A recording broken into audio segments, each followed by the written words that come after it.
The Firearm Licensing Authority, FLA, is back in the headlines this evening for approving gun licenses to people previously turned away, reportedly because of serious concerns. It's reported that the agency's board last year granted licenses to applicants who were previously denied by the former board after adverse traces found during investigations by the Jamaica Constabulary Force.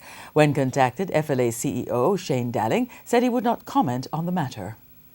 Some of the applicants were allegedly found to be involved in lottery scamming, murders and gun running. It has been revealed that without any appeal by the applicants or any new information, the applications were revisited and approval granted. TVJ News has also been informed that incensed members of the Jamaica Constabulary Force have written to the Police High Command about one application in particular. According to police investigations, the individual was found to be a major suspect in the lottery scam and involved in a motor vehicle stealing ring. The JCF members in their letter outlined that the man was arrested this year for illegal possession of a firearm. They said the weapon is being matched to spent casings from a triple murder case.